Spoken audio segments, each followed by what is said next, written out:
الحمد لله نحمده ونستعينه ونستغفره ونؤمن به ونتوكل عليه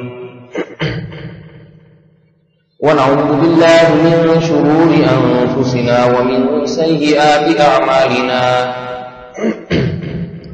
من يهده الله فلا مضل له ومن يضلله فلا هادي له ونشهد أن لا إله إلا الله وحده لا شريك له ونشهد أن سيدنا وحبيبنا وشفيعنا وسندنا محمدا عبده ورسوله صلى الله تعالى عليه وعلى آله وأصحابه وبارك وسلم تسليما كثيرا كثيرا أما بعد فأعوذ بالله من الشيطان الرجيم بسم الله الرحمن الرحيم ما عندكم ينفد وما عند الله باق ولنجزين الذين صبروا أجرهم بأحسن ما كانوا يعملون وقال الله تبارك وتعالى في مقام آخر قل متاع الدنيا قليل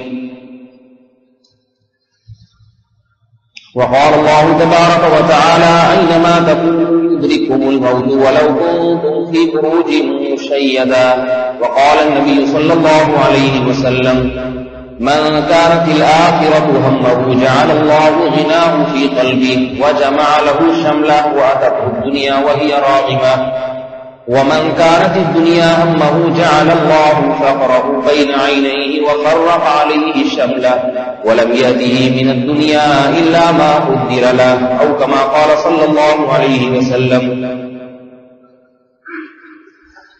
قرآن مجید کی آیات کے کچھ حصے تلاوت کیے ہیں اور رسول اللہ صلی اللہ علیہ وسلم کی ایک حدیث. دعا ہے کہ اللہ تعالیٰ صحیح طرح سے بات کہنے کی، سننے کی، سمجھنے کی اور پھر عمل کی توفیق عطا فرمائے.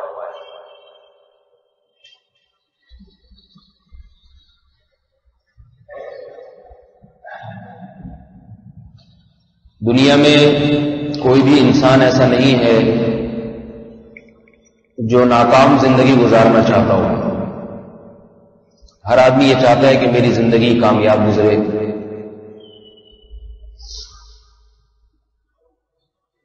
اگر کوئی شخص ایسا ہو جو ناکام زندگی گزارنا چاہتا ہو تو وہ دیوانہ ہوگا، پاگل ہوگا، احمق اور بیوقوف ہوگا. عقل جس کی بھی سلامت ہو وہ کبھی بھی یہ نہیں چاہے گا کہ میں ناکام ہو جاؤں. لیکن جہاں اختلاف پیدا ہوتا ہے لوگوں کے درمیان، اس میں تو کوئی اختلاف نہیں ہے کہ سب کامیاب ہونا چاہتے ہیں. انگریز سے پوچھیں گے بھائی کیا چاہتے ہو، وہ بھی کہے گا وہی کامیاب. یہودی سے پوچھیں گے وہ بھی یہی کہے گا. ہندو سے پوچھیں گے وہ بھی یہی کہے گا. عیسائی سے پوچھیں گے وہ بھی یہی کہے گا. مالدار بھی کامیاب ہونا چاہتا ہے، غریب بھی کامیاب ہونا چاہتا ہے، مرد بھی کامیاب اور عورت بھی کامیاب، بچہ بھی، بوڑھا بھی، جوان بھی، ہر شخص، ہر فرد کامیابی چاہتا ہے. بلکہ اگر میں یہ دعویٰ کروں کہ جانور بھی کامیابی چاہتے ہیں، یہ بھی غلط دعویٰ نہیں ہے. جیسی ان کی سوچ ہے، جتنی ان کی سوچنے کا ظرف ہے، اس کے مطابق وہ کامیابی چاہتے ہیں. دنیا میں ایک یہ واحد مسئلہ ہے جس پر تمام انسانوں کا اتفاق ہے. اس کے بعد کوئی بھی مسئلہ ایسا نہیں ہے جس پر تمام لوگوں کا اتفاق ہو. صرف ایک ہی بات ایسی ہے کہ جس پر تمام لوگوں کا اتفاق ہے، اور ہر شخص اسی کے مطابق کوشش بھی کرتا ہے. کوئی کامیاب ہونے کی زیادہ کوشش کرتا ہے، کوئی کامیاب ہونے کی کم کوشش کرتا ہے. وہ زیادہ محنتی ہیں، زیادہ ذہین ہیں، زیادہ چست اور زیادہ پھرتیلے ہیں، وہ کامیاب ہونے کی زیادہ کوشش کرتے ہیں. جو سست ہیں، کاہل ہیں، کوشش وہ بھی کرتے ہیں لیکن کم.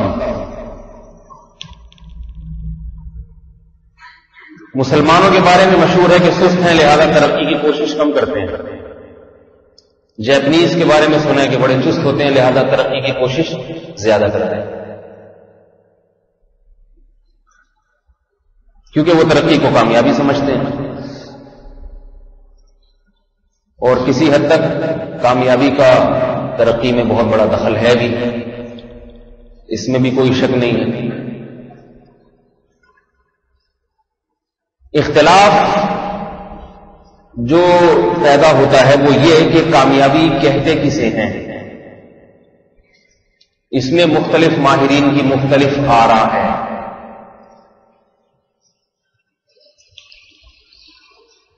بعض حضرات کا خیال یہ ہے کہ اچھا چند چیزیں ایسی ہیں جو پوری دنیا میں متفقہ طور پر ان کو کامیابی سمجھا جاتا ہے اگر مذہب کو درمیان سے آپ ہٹا دیں۔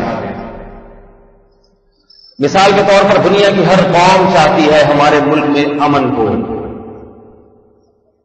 لہذا دنیا کے بڑے بڑے ماہرین جب سر جوڑ کے بیٹھتے ہیں تو کامیابی کا ایک بہت بڑا رکن وہ یہ سمجھتے ہیں کہ دنیا میں امن ہونا چاہیے۔ وہ الگ بات ہے کہ وہ بڑے بڑے دہشت گردی جمع ہو کے یہ فیصلہ کر رہے ہیں، سب سے زیادہ بدامنی انہوں نے ہی پھیلائی ہے، لیکن بہرحال دنیا کو دکھایا ہی جاتا ہے کیونکہ پتہ ہے کہ امن کے نام پہ ساری دنیا متحد ہو سکتی ہے، ہر آدمی چاہتا ہے امن۔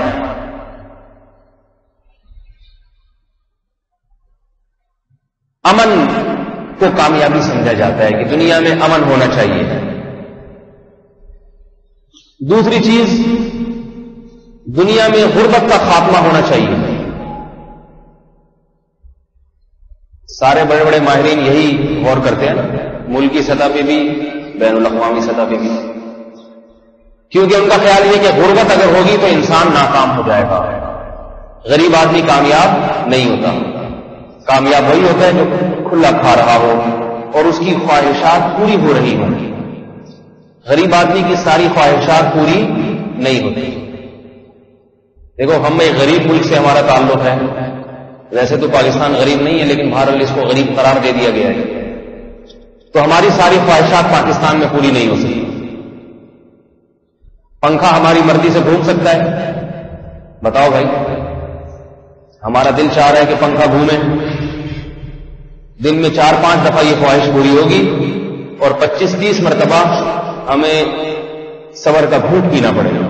ہماری مرضی سے پنکھا یہ KE80 والوں کی مرضی سے گھوم سکتا ہے، چاہیں گے گھومے گا، نہیں چاہیں گے تو نہیں گھومے گا۔ تو غریب ملک ہے، اتنی بجلی نہیں ہے کہ ہم سب کو سستے داموں مہیا کریں۔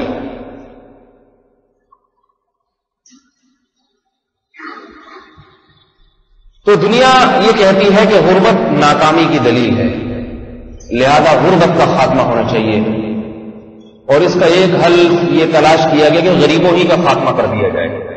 آج کل جو اس کا حل سامنے آ رہا ہے نا، جو جس طرح سے غربت کو ختم کرنے کی کوشش کی جا رہی ہے، تو بظاہر ایسا لگ رہا ہے کہ غربت ختم کرنے کا بہترین طریقہ یہ نکالا ہے کہ غریبوں کو ختم کر دیں۔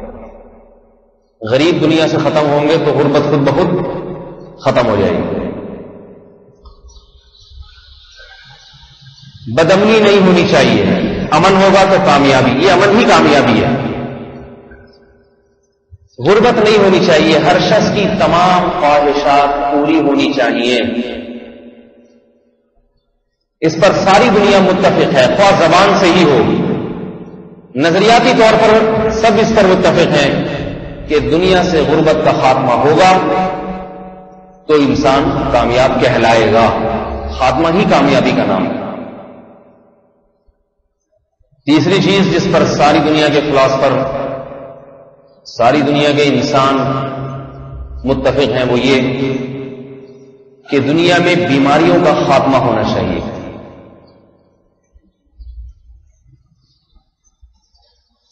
بیمار آدمی کامیاب نہیں کہلاتا۔ کیا خیال ایسا ہی ہے؟ خدا نخواستہ کسی کو ڈینگی ہو گیا ہو، کتنی بڑی بڑی گاڑیوں میں گھوم رہا ہو، لیکن وہ اس وقت اپنے آپ کو کامیاب نہیں سمجھے گا جب تک کہ اس بیماری کا علاج نہ ہو جائے۔ اس لیے آج پوری دنیا یہ ڈینگی مچھر سے پریشان ہے، چیخ رہی ہے، چلا رہی ہے، اسے مارو، اسے پکڑو، اس کی نسل کو ختم کرو۔ پوری دنیا میں شور ہو رہا نہیں ہو، اور ڈینگی مچھر نے پوری دنیا میں سب سے بڑا ٹھکانہ بنایا ہوا لاہور کو۔ کسی نے SMS پہ ایک لطیفہ بھیجا کہ ڈینگی مچھر نے پوری دنیا کی سیر کی کہ میں کہاں ٹھکانہ بناؤں، لیکن جب لاہور آیا تو اس نے کہا لاہور لاہور ہے، لاہور لاہور۔ لاہور والے کہتے بھی ایسے ہیں، لاہور لاہور ہے۔ وہ ایک لاہور والا چلا گیا حج کرنے کے لیے، دیہاتی آدمی تھا، بیت اللہ کے سامنے بیٹھ کے اللہ سے یوں مناجات کر رہا ہے، پنجابی زبان میں مجھے آتی نہیں، میں ٹوٹی پھوٹی اس کی نقل اتارتا ہوں۔ اے اللہ کنا سونا مکہ تے تیرا کنا سونا مدینہ، سونا یعنی پیارا مدینہ، کنا سونا مکہ تے کنا سونا مدینہ، پر لاہور لاہور ہے۔ آخر میں کہہ رہے کہ پر لاہور لاہور۔ تو لاہور والے لاہور کے علاوہ کسی کو بھی سمجھتے کہ کوئی اور بھی شہر ہے، ان کی زبان پہ ایک ہی لفظ ہوتا ہے کہ لاہور لاہور ہے۔ تو ڈینگی مچھر بھی جب لاہور سیر کرنے گیا تو اس کو بھی یہ خیال ہے کہ لاہور لاہور ہے، یہی ٹھکانا لگا۔ اب بیچارے لاہوریوں کی شامت آئی ہوئی ہے، روزانہ پتہ نہیں کتنے ہسپتالوں میں مر رہے ہیں، موت کا شکار ہو رہے ہیں۔ اللہ تعالیٰ اس مرض سے نجات عطا فرمائے۔ لیکن بیمار آدمی کامیاب نہیں سمجھا جاتا پوری دنیا میں، کامیاب نہیں۔ اس لیے پوری دنیا زور لگاتی ہے کہ دنیا سے بیماریوں کا خاتمہ ہونا چاہیے۔ نئی نئی تحقیقات ہو رہی ہیں، نئی نئی دوائیں سامنے آ رہی ہیں۔ بعض بیماریوں کا انسان نے خاتمہ کر بھی دیا ہے، ایسے ان کے علاج دریافت ہو گئے کہ اب وہ بیماریاں دنیا سے مٹ گئیں، لیکن دوسری آ جاتی ہے اس کے علاوہ جو پہلے نہیں تھی، ان کی ریسرچ ہوتی ہے، ان کے علاج دریافت کیے جاتے ہیں۔ بعض کا علاج دریافت ابھی تک ہو نہیں سکا، اس پہ بڑی تحقیق ہو رہی ہے، اور پوری دنیا اس تحقیق کو، اس ریسرچ کو اچھی نگاہوں سے دیکھتی ہے، کیونکہ دنیا میں بیماری کسی کو بھی پسند نہیں۔ اس لیے کامیابی میں بہت بڑی رکاوٹ بیماریوں کو بھی سمجھا جاتا ہے، کیونکہ بیماریاں نہیں ہونی چاہیے، صحت مند معاشرہ ہونا چاہیے، صحت مند معاشرہ۔ ہماری حکومت بھی باتیں تو بہرحال یہی کرتی ہے کہ پاکستان ایک صحت مند معاشرہ ہونا چاہیے، باقی کرتی کیا ہے؟ وہ لیاری میں کسی نے کسی سے پوچھا، اسکول ٹیچر نے کسی بلوچی سے کہ پانی کا فارمولہ کیا ہے، H2O ہے نا پانی کا فارمولہ۔ اس لیاری والے نے کہا ABCDHABLMOPQRS۔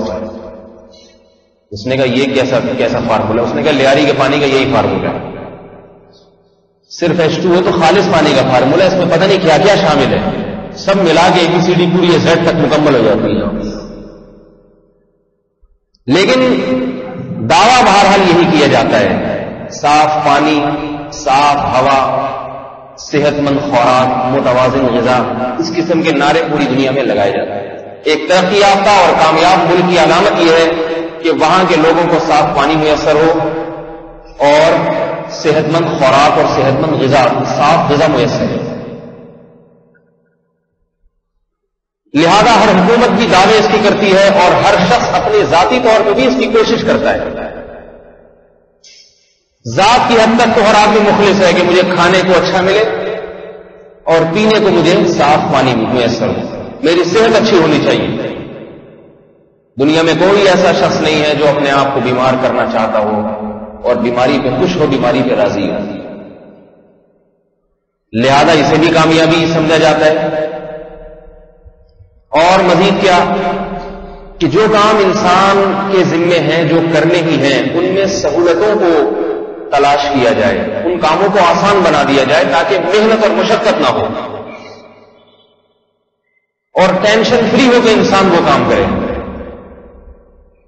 لہذا اس کامیابی کے حصول کے لیے نت نئی ایجادات ہمارے سامنے آتی ہیں، کیونکہ محنت اور مشقت والی زندگی کو ناکامی کی زندگی سمجھا جاتا ہے، کامیابی کی زندگی نہیں سمجھا جاتا۔ ایک آدمی صبح ایئر کنڈیشن کار میں بیٹھ کے دفتر جاتا ہے، سارا دن ایئر کنڈیشن میں بیٹھا رہتا ہے، شام کو اسی طرح گھر واپس لوٹ آتا ہے، اس کے کپڑوں پہ گرد و غبار کا ذرا بھی داغ نہیں ہوتا اور اس کے جسم پہ پسینے کی ذرا بھی بو نہیں ہوتی، ایک یہ آدمی ہے، اور ایک دوسرا وہ ہے جو بیچارہ صبح گھر سے نکلتے اپنا رکشا اسٹارٹ کرتا ہے، اس اسٹارٹ میں ہی آدھا پسینہ اس کا نکل جاتا ہے، اسٹارٹ نہیں ہو رہا، پلک میں کچرا آیا ہوا، پورے محلے والے دعائیں مانگ رہے ہیں، دھکے لگا رہے ہیں، بھائی ہو جاؤ، کیونکہ اس کی آواز سے پورا محلہ پریشان ہے۔ پھر اسٹارٹ ہوتا ہے تو سارا دن دھوپ میں وہ رکشے والا اس تلاش میں رہتا ہے کوئی سواری ملے گی تو شام کو میرے بچوں کے لیے کھانے پینے کا انتظام ہو جائے گا۔ سارا دن رکشا چلاتا ہے دھوپ میں، اور جب واپس گھر آتا ہے تو پسینے کی بدبو، کپڑے میلے، جب تک نہا دھو نہ لے سکون سے گھر میں بیٹھ نہیں سکتا۔ تو بتاؤ ان دونوں آدمیوں میں کون زیادہ کامیاب سمجھا جاتا ہے؟ پہلا آدمی۔ لوگ کہتے ہیں وہ کامیاب ہے اور یہ اس کے مقابلے میں یہ دوسرا ناکام ہے، کیونکہ اس کی زندگی محنت اور مشقت سے بھری ہوئی ہے، پہلے والی کی زندگی میں محنت نہیں ہے، سہولت نہیں ہے۔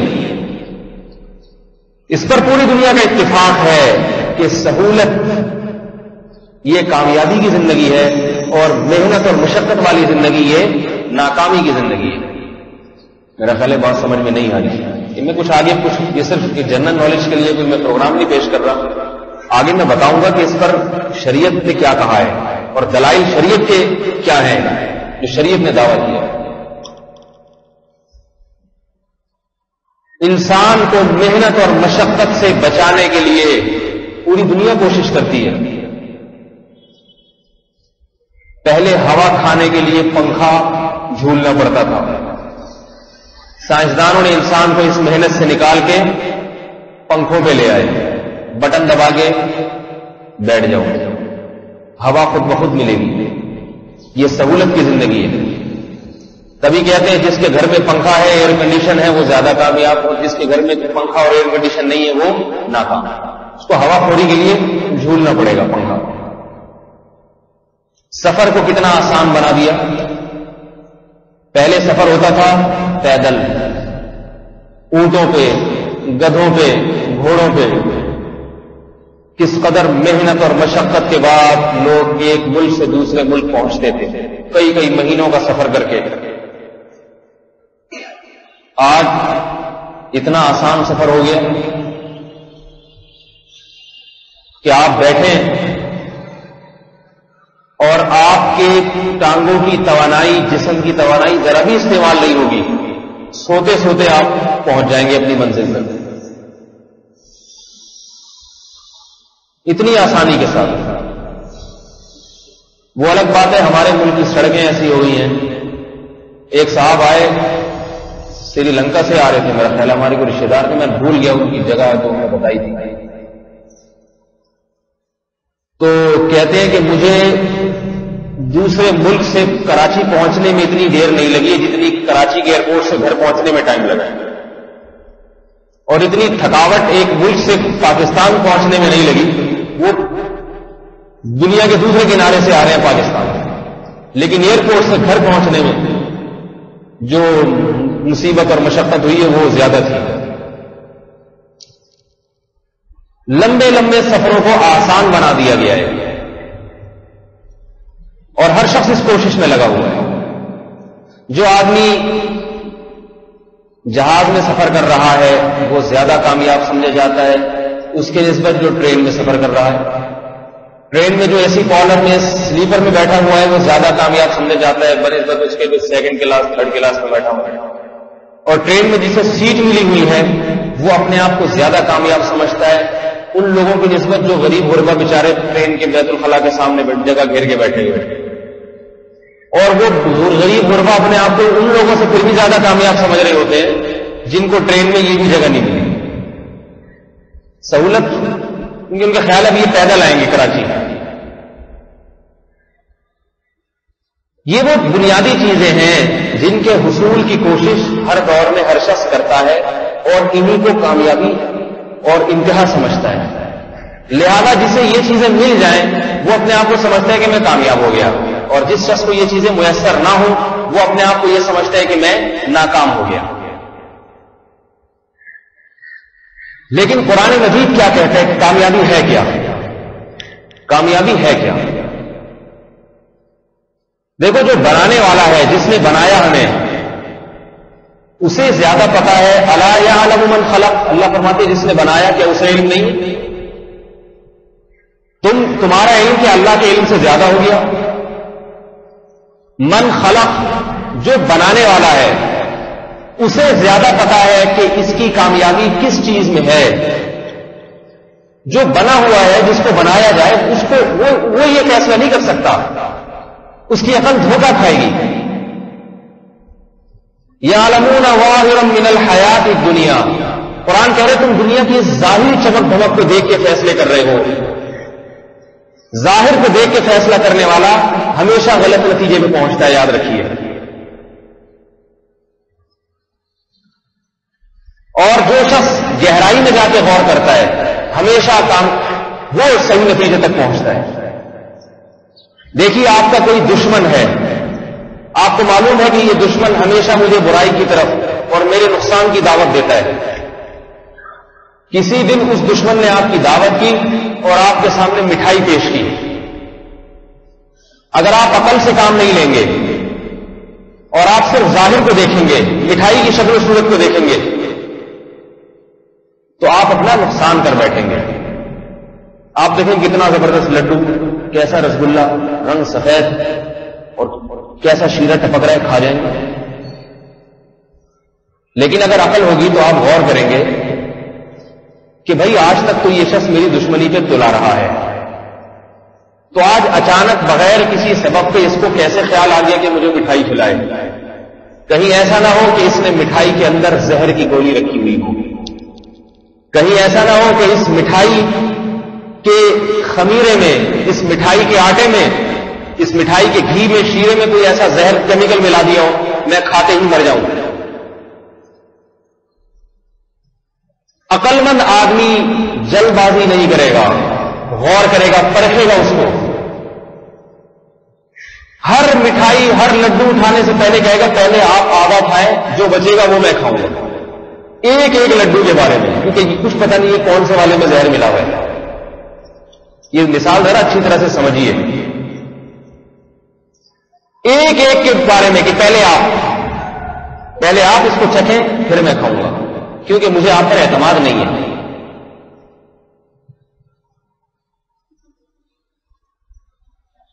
بیوقوف کھاتا چلا جائے، اسے اس سے کوئی غرض نہیں، اس کے بعد میں بے ہوش ہو کے گر جاؤں. جیسے وہ حلوہ کھایا تھا نا، مشہور و معروف بزرگ کچھ دن پہلے حلوہ کھا کے لیٹ گئے تھے. وہ بھی بڑا ہوشیار تھا کھلانے والا، اس نے بھی حلوے میں زہر ملایا، کسی اور چیز میں نہیں ملایا. عام طور پر ایک حدیث پیش کی جاتی ہے کہ نبی علیہ السلام کھانے کے بعد میٹھا کھایا کرتے تھے، لہذا کھانے کے بعد میٹھا کھانا سنت ہے. یہ غلط ہے میرے بھائی. اللہ کے نبی کو ایک وقت کا کھانا، ایک طرح کا کھانا بمشکل میسر ہوتا تھا. اتنے کھانے نہیں تھے کہ پہلے نمکین، پھر اس کے بعد میٹھا، پھر کولڈ ڈرنک. یہ ہماری خوراکیں ہیں. پہلے قورمہ الگ کھائیں گے، اس کے بعد چاول مختلف قسم کی بریانیاں وہ الگ، اس کے بعد پھر اوپر سے میٹھے میں بھی آج کل مختلف قسم کے میٹھے آ گئے. پھر اس کے کھانے کے بعد پھر کولڈ ڈرنک، اور پھر گھر جا کے ہاضمے کی گولی. وہ وہاں نہیں کھاتے، شرم آتی ہے لوگوں کے سامنے کھائے. لوگ کہیں گے اتنا کھاؤ، وہ گھر پہ کچھ دنوں کے بعد اتنا حساب ہو جائے گا کہ خود گولیاں شادی ہالوں میں پیش کی جائیں گی ہاضمے کی، کہ یہ کھانی تو ہے گھر جا کے آپ نے، یہی آپ کے لیے میسر ہے. جس نبی کے ہم ماننے والے ہیں اس کو ڈبل کھانے میسر نہیں ہوتے تھے، اور اگر ہوتے بھی تو آپ علیہ السلام کی عادت نہیں تھی. کھانے پینے کے معاملے میں آپ علیہ السلام نے بہت ہی کم درجے پر آپ علیہ السلام نے اکتفا کیا ہے. دنیا سے بے رغبتی تھی رسول اللہ صلی اللہ علیہ وسلم کے مزاج میں. بہرحال میں یہ عرض کر رہا ہوں کہ جو ظاہر پرست آدمی ہے وہ تو اس مٹھائی کو دیکھے گا، اس کی شکل و صورت دیکھے گا، ڈبے کی پیکنگ کو دیکھے گا، اس کی چمک پٹیوں کو دیکھے گا اور ایک دم قبول کر کے کھا لے گا.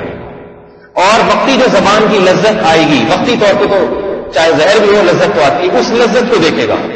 اور دوسرے بیوقوف اس کی لذت کو دیکھ کے ان کی بھی خواہش ہوگی کہ ایک آدھ ہمیں بھی مل جائے اس میں سے. ان سے کہا جائے گا تھوڑا سا ٹھہرو، اس نے کھایا، ذرا آدھا گھنٹہ 1 گھنٹہ انتظار کرو، اگر بچ گیا زندہ سلامت رہا تو آپ بھی کھا لینا، اور اگر اس کا انجام بھیانک ہوا، مرمرا گیا، تو آپ اس کے قریب ہاتھ نہ بڑھانا.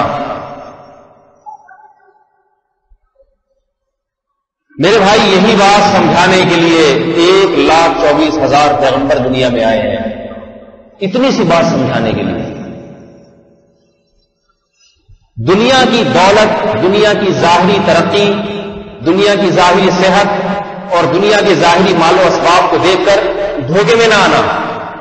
یہ ظاہر ہے، ظاہر. حقیقت کچھ اور ہے. اگر یہ نعمت ہوتی دنیا کی دولت اور یہ اسباب اور عیاشی تو خدا کے باغیوں کو کبھی نہ ملتی. کبھی کوئی اپنے دشمنوں کو بھی سہولتیں میسر کرتا ہے کیا؟ آج دنیا میں جو جتنا بڑا باغی ہے، جو جتنا بڑا خدا کا منکر ہے، دنیا کے اسباب سب سے زیادہ اسی کے پاس ہیں. جو لوگ خدا کو مانتے نہیں ہیں ان کو بھی روزی مل رہی ہے، اور جو خدا کے ساتھ مخلوق کو شریک کرتے ہیں، خدا کے کسی حکم کو نہیں مانتے، روٹی ان کو بھی مل رہی ہے اور ان کی صحتیں ہم سے زیادہ اچھی ہیں. میرے بھائی اگر یہ کامیابی ہوتی تو خدا کی قسم اللہ کافر کو ایک نوالا نہ کھانے دیتا زمین میں. کوئی اپنے باغیوں کو بھی پلتا اور پھلتا ہوا دیکھ سکتا ہے کیا؟ کبھی ایسا ممکن ہے کہ آپ کسی کی بغاوت پہ اتر آئیں پھر بھی وہ آپ کو گھر بلا کے دعوتیں کرتا رہے، پلاتا رہے؟ آج دنیا میں جو جتنا بڑا نافرمان ہے دنیا کے وسائل اور اسباب اتنے ہی زیادہ حاصل کر لیتا ہے. اگر یہ حکومت، اگر یہ اسباب اور یہ وسائل کامیابی کی دلیل ہوتے تو ہم موسیٰ علیہ السلام کو ناکام سمجھتے اور فرعون کو کامیاب سمجھتے. موسیٰ علیہ السلام تو بچپن سے اپنی جان کی حفاظت کرتے آئے ہیں، جان بچانا مشکل تھا. فرعون قتل کے در پہ تھا بچپن سے. اوحینا الی ام موسیٰ ان ارضعیہ فاذا خفت علیہ فالقیہ فی الیم ولا تخافی ولا تحزنی انا رادوہ الیک وجاعلوہ من المرسلین. اے موسیٰ کی ماں غم نہ کر، پریشان نہ ہو، فرعون اس کو قتل نہیں کر سکتا.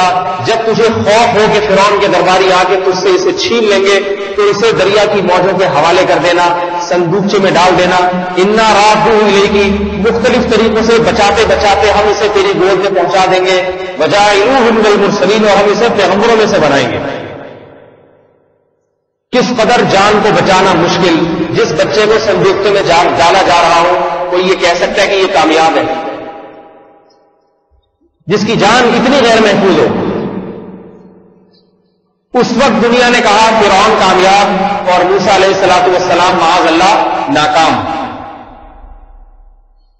دولت اگر کامیابی کی دلیل ہوتی، آج ہر نوجوان دولت کے پیچھے پاگل ہو رہا ہے. اور تھوڑی سی کمی ہو جائے، تھوڑی سی کھانے کو روٹی مل رہی ہے پیٹ بھر کے، جو انسان کی بنیادی ضرورتیں پوری ہو رہی ہیں، خواہشات پوری نہیں ہو رہی، جو اضافی خواہشات، تو اپنے آپ کو غریب سمجھنے لگتا ہے، پریشان ہونے لگتا ہے. اس پریشانی کا میرے بھائی دنیا میں کوئی علاج نہیں ہے.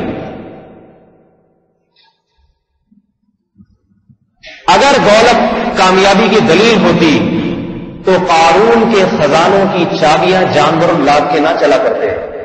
اتنی دولت کس کے پاس ہوگی کہ اس کے خزانوں کی چابیاں اتنی زیادہ تھیں. آج ہم قارون کو ناکام کہتے ہیں، لیکن جب قارون زندہ تھا اس وقت دنیا اسے ناکام ماننے کے لیے تیار نہیں تھی. یا ویلنا، ہائے کاش، ہائے کاش. اللہ فرماتے ہیں فخرج علی قومہ فی زینتہ. قارون اپنے خزانوں کے ساتھ اور اپنے حشم خدم کے ساتھ نکلا جب بازار کی طرف اور اپنے گھر سے نکلا تو دولت آدمی کی دولت اور اس کے خادموں کو دیکھ کے، نوکروں چاکروں کو دیکھ کے ہر غریب کی رال ٹپکتی ہے، کاش میں بھی ایسا ہوتا، کاش میں بھی ایسا ہوتا. کیوں ٹپکتی ہے؟ وہ اس کو کامیاب سمجھ رہا ہوتا ہے.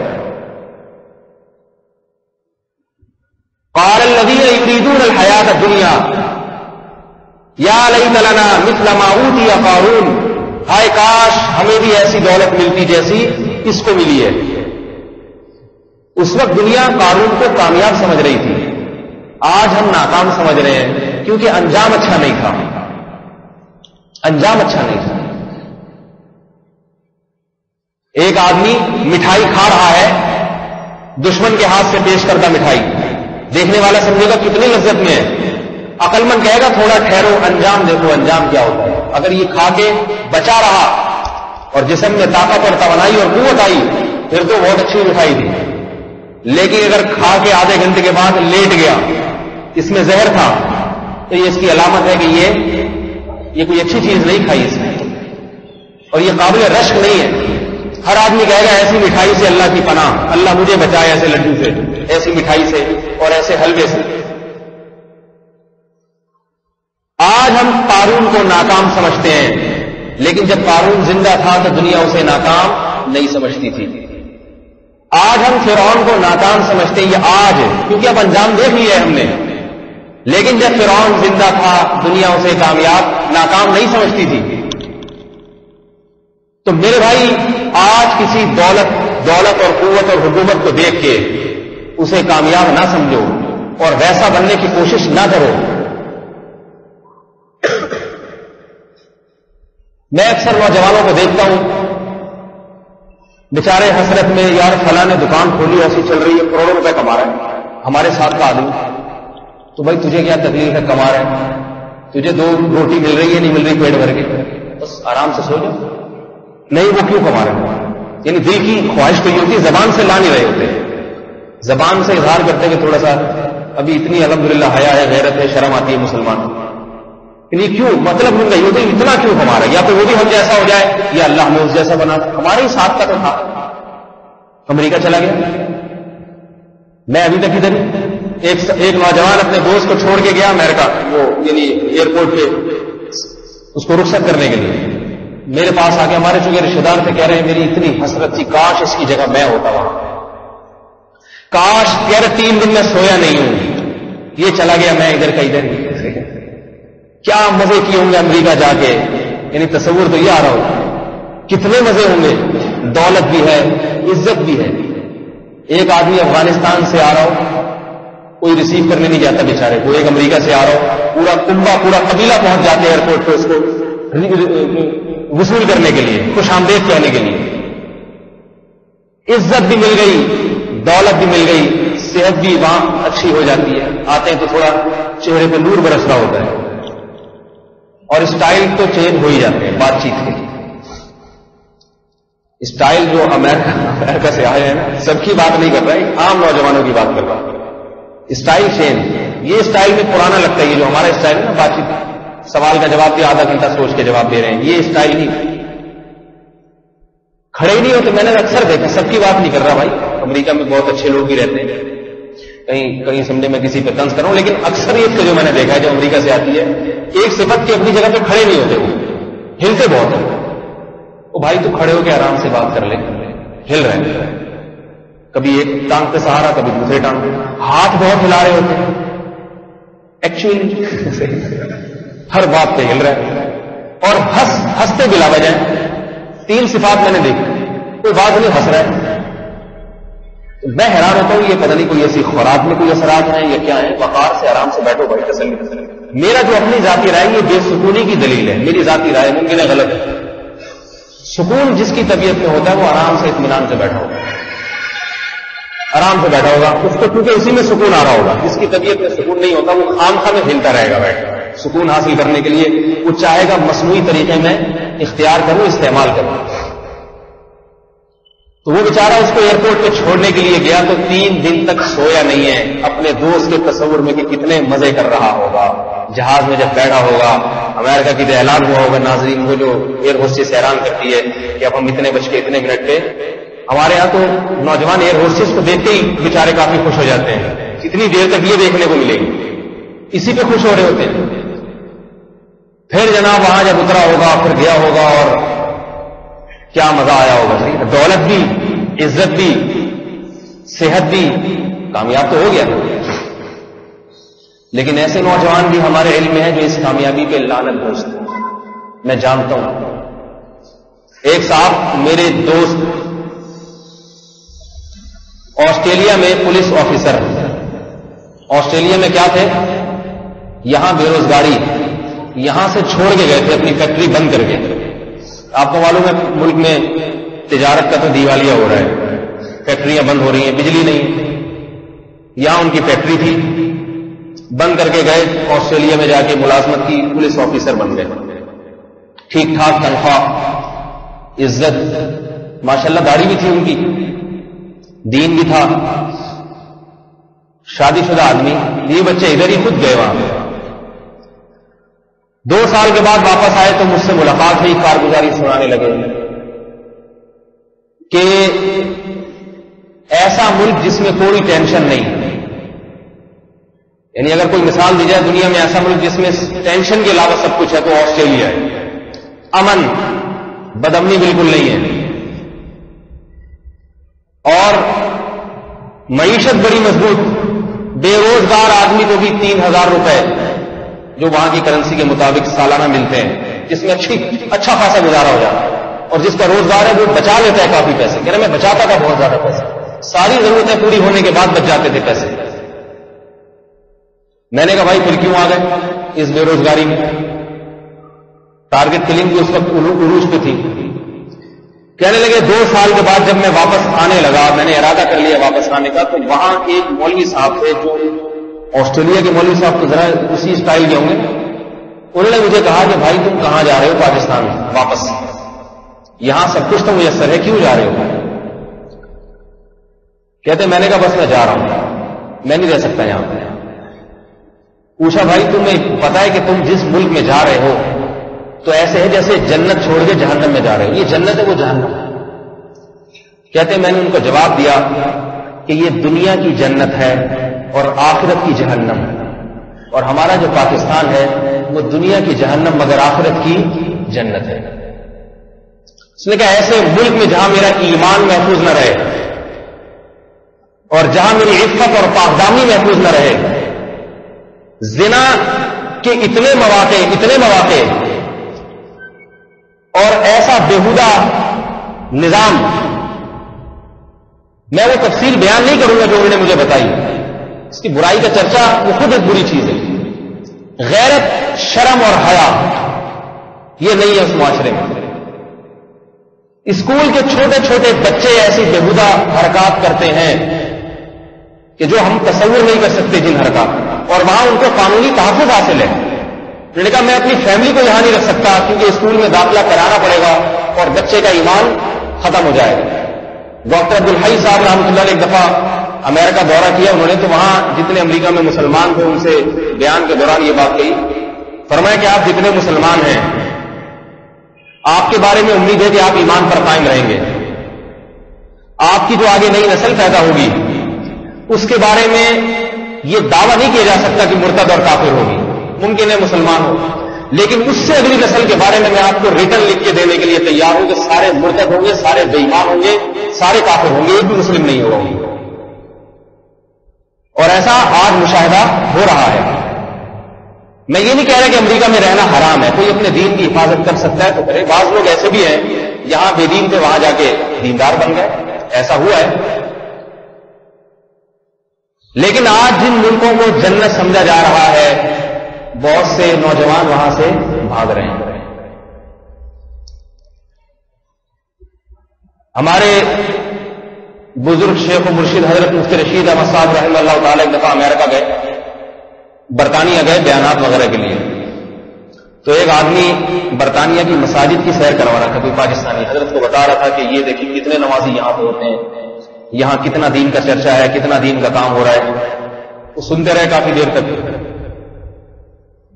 حضرت کو تکلیف ہو رہی تھی کہ ہمارے ملک سے کیوں مقابلہ کرا رہے، وہاں ہمارے ملک میں جو دین ہے اس کا تو یہاں ذرہ بھی نہیں ہے. ٹھیک ہے انگلینڈ میں بھی ہے، مسلمانوں کی کالونی ہے، لیکن پاکستان سے مقابلہ نہیں. حضرت چپ رہے، خاموش رہے. چلو جی بیچارہ خوش ہو رہا ہے، ہونے دو. خوش ہونے پر تو گورنمنٹ کی طرف سے کوئی پابندی نہیں ہے، ٹیکس بھی نہیں ہے کوئی. لیکن جب زیادہ ہو گئی کہ اتنے نمازی، تو ہمارے حضرت نے ایک بات فرمائی کہ ہماری مدنی مسجد میں جو جمعرات کو ایک شب جمعہ ہوتا ہے اس میں جتنے نمازی ہوتے ہیں پورے انگلینڈ میں سال میں بھی اتنے نہیں ہوتے ہوں گے. ایک ایک رات میں اتنے بڑے بڑے اجتماعات ہو جاتے ہیں بغیر کسی دعوت کے. اتنے سجدے ایک ایک رات میں ہو جاتے ہیں کہ پورے انگلینڈ کے سارے مسلمان مل کے پورے سال بھی اتنے نہیں کر سکتے. کیوں خام خامے؟ بس یہ بتاؤ ٹھیک ہے دین ہے، یہ مقابلہ کیوں کر رہے ہو؟ ایک اسلامی ملک اور غیر اسلامی ملک میں زمین اور آسمان کا فرق، مسلمان معاشرے اور غیر مسلم معاشرے میں زمین اور آسمان کا فرق ہے. ایک اور صاحب گئے امریکہ، ان کو لوگوں نے منع کیا کہ فیملی کو نہ لے کے جاؤ، اکیلے چلے جاؤ، پیسے کما کے واپس آ جاؤ. اکیلے ذرا ایمان کو محفوظ رکھنا ممکن ہے نسبتاً آسان ہو. 20 بچوں کو لے جاؤ گے تو اولاد بگڑ جائے گی، نہیں مانے. وہی بات کہ پرانے لوگ ہیں نا، باتیں تو کس طرح کی پرانی باتیں ہی کریں گے. یہی پاکستان کی غربت، وہ اپ ٹو ڈیٹ لوگ ہیں، میرے بچے ترقی کریں گے، معاشرے کے شانہ بشانہ چلنا سیکھیں گے. امریکہ جا کے لے گئے، 6 مہینے بعد بھاگ آئے. آگے ہمارے حضرت کو فون کیا، حضرت نے پوچھا کیوں بھاگ گیا؟ اس نے بتایا کہ 6 مہینے میں بیٹھ کے پیشاب کرنے کی مجھے کہیں جگہ نہیں ملی. 6 مہینے کھڑے پیشاب کرتا، تھوڑی سی تو غیرت ہونا انسان اور جانور ہے. اور قضائے حاجت کے بعد میرا خیال ہے 6 مہینے تک پانی نصیب نہیں ہوا کہیں. مزید یہ باتیں بھی آدمی عادی ہو جاتا ہے تھوڑے دنوں میں، ٹھیک ہے نا، یہ برداشت ہو جاتی ہے. مزید سنیے، کہتے ہیں 6 مہینے میں اپنے بچے کو کبھی میں ڈانٹ نہیں سکا، مار نہیں سکا. ایک دن میں نے اس کو 2-4 تھپڑ لگا دیے بچے کو، چھوٹا بچہ، نابالغ بچہ، کسی بات پہ لگا دیا.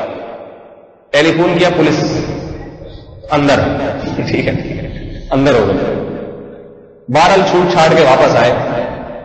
مجھے بڑا غصہ آیا، میں نے کہا میری اولاد نے مجھے ہی جیل کے اندر کرا دی. آپ پالنے والا باپ سے بڑھ کر کون سا رشتہ ہوگا بھائی؟ کہہ رہے میں نے سوچا ہوا تھا کہ میں گھر پہنچتے ہی سب سے پہلے اس بچے کی خبر لوں گا. جاتے ہی میں نے جیسے مارنے کے لیے ہاتھ اٹھایا تو وہ یہ اشارہ کر رہا ہے ٹیلی فون کی طرف. کہہ رہے وہ ٹھیک ہے دوبارہ فون ملا دوں. کہہ رہے میں نے کہا بھائی یہ تو میری اولاد میری نہیں رہے گی. دیکھو اگر اولاد ماں باپ کا احترام نہ کرے یہ بھی ایک برائی ہے، ماں باپ کو اس سے تکلیف ہوتی ہے، لیکن اس سے بڑھ کر یہ کہ وہ اولاد اس میں اور جنگلی جانور میں کیا فرق ہے. اپنی اولاد کو جنگلی جانور بنا دے انسان، جو اپنے باپ اور ماں کو نہ پہچان سکے. ایک طرف تعلیمات ہیں ولا تقل لهما اف، بوڑھے باپ اور بوڑھے ماں کی غلطیوں پہ اف کرنے کی اجازت نہیں ہے. دوستوں سے لڑو، آج دوستوں سے نہیں لڑتے، باپ سے لڑ رہے ہوں گے گھر میں. اکثر نوجوان میں نے دیکھے باپ اگر کوئی بات سمجھائے لڑ پڑتے ہیں، آگے سے بدتمیزی کرتے ہیں. دوست سمجھائے تو نہیں لڑتے، اور لڑ بھی لیں تو پھر دوست کو مناتے بھی ہیں. ایک روایت ہے جس کا مفہوم ہے قیامت کے علامات میں سے ہے انسان اپنے دوست کے قریب ہوگا اور اپنے باپ سے دور ہوگا. یہ ساری چیزیں ادھر سے ہی آ رہی ہیں، اسی معاشرے سے ہمارے یہاں آ رہی ہیں. تو کہتے ہیں میں نے جیسے بچے کی طرف اشارہ کیا تو اس نے فوراً ٹیلی فون کی طرف اشارہ کر دیا. اشارہ تیرا کافی ہے گھٹانے اور بڑھانے کو، اشارے سے ہی کہتے ہیں میں ڈر گیا. اس کے بعد میں نے سوچا کہ اب کچھ حل کرتے ہیں.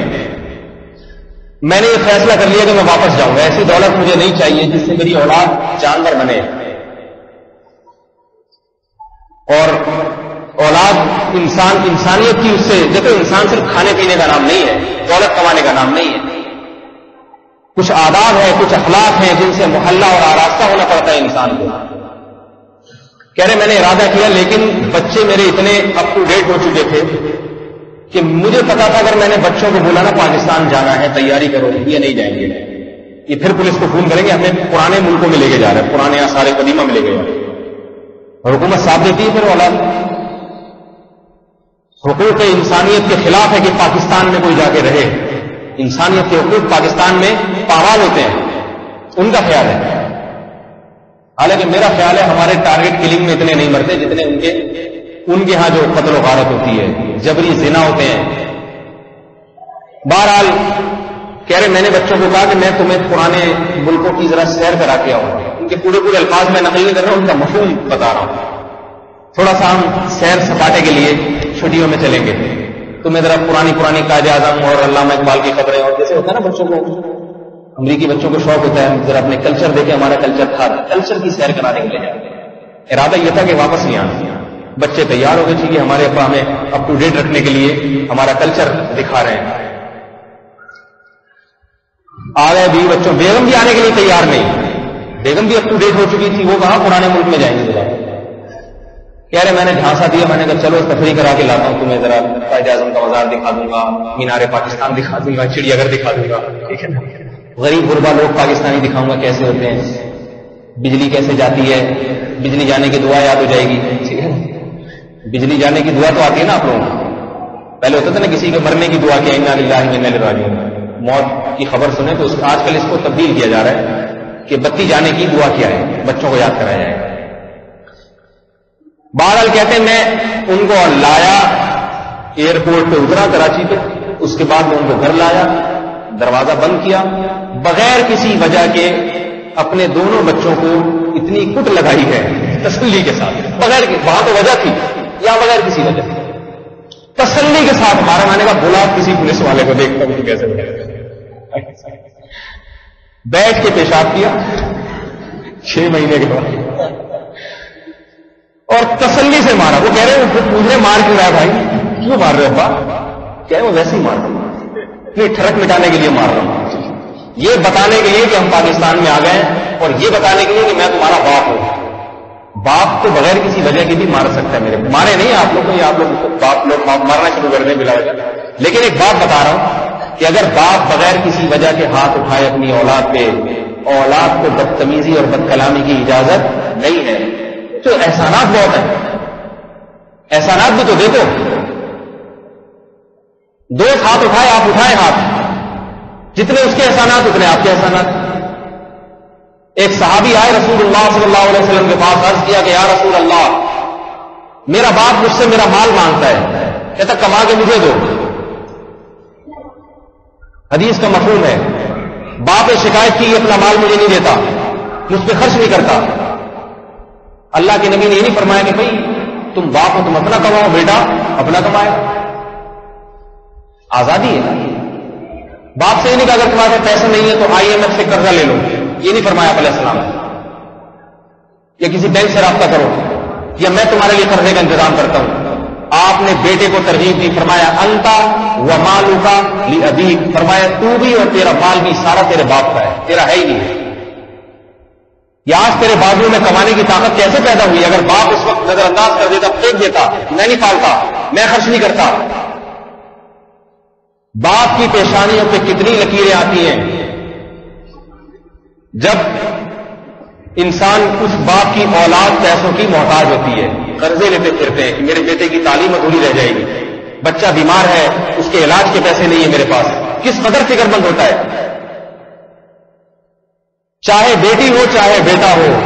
قرآن کہہ رہا ہے وَوَالِدٍ وَمَا وَلَدَ لَقَدْ خَلَقْنَا الْإِنسَانَ فِي كَبَدٍ، فرمایا اولاد اور اس کے والد کی قسم کہ ہم نے انسان کو بڑی مشقت میں پیدا کیا ہے، انسان کو بڑی مشقت میں پیدا کیا.